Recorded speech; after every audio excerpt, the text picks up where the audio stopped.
Hi, today we're going to talk about unloading a gas lift well following the API unloading procedure. API unloading procedure recommends that we build our casing pressure through injection gas by 50 to 100 psi per 15 minutes. And typically that pressure build is up to the kickoff pressure of the gas lift system.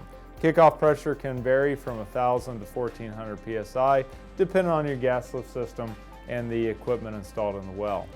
With our gas lift model, we'll represent what happens when we build that casing pressure per the API recommendation of 50 psi per 15 minutes by unloading the fluid out of the tubing casing annulus slowly through our gas lift valves to prevent any kind of erosional damage, and then ultimately allowing injection gas to enter the open gas lift valve and mix in with the production stream.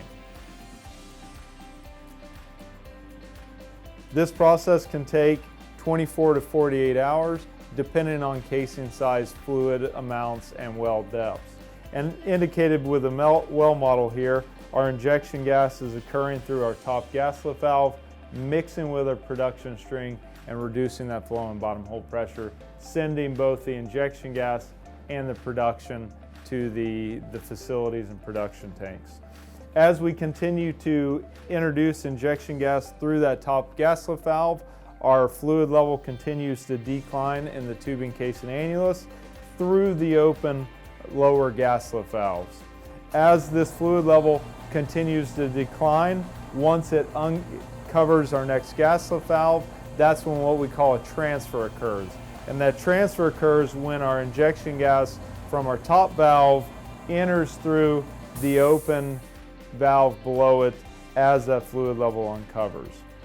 Until that point, all of our injection gas goes through that top valve as it continues to displace that fluid level below our initial or our top injection point.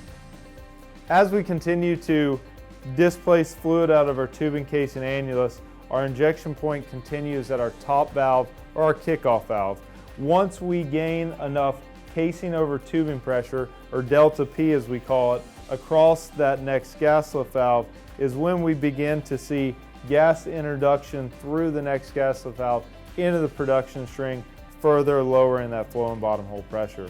At this point, that's when a transfer occurs, meaning that we transfer our injection point from our top gas lift valve down to our valve below it, closing our upper valve, sending all of our gas through the valve below it. And this process continues from one gas lift valve to the next throughout the entire wellbore string. And as we deepen our injection point or transfer our injection point from our kickoff valve to the valve below it, we continue to lower our flow and bottom hole pressure, increasing the drawdown across the formation, and typically increase the production from the well. In this case, this is typically when we would see a loaded well start to kick off or want to flow naturally, or in other cases, this is when we would see an increase in production rates followed by an increase in our injection gas volume. In this well model, we have 3 gas lift valves illustrating unloading from the top, operating down to our lower gas lift valve, but in a real world situation, this could range from 5 to 12 valves, depending on well depth and injection gas volumes. That transfer continues as we operate on our middle gas lift valve and as we continue to displace the fluid and transfer down to the lower gas lift valve. Once that transfer has occurred, our casing pressure reduces, allowing for the upper 2 gas lift valves to stay closed and all of our injection gas to occur through that bottom gas lift valve. In this case, this is where our long-term injection point will be. This is where we can maximize our flow and bottom hole pressure and maintain the production of that well for as long as possible through gas lift.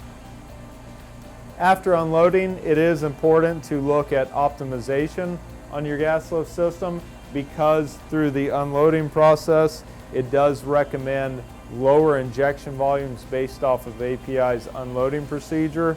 Once a well is unloaded, illustrated by the well model here, is when we can begin to optimize the system typically by increasing our injection volume to maximize our production recovery and lower our flow and bottom hole pressure.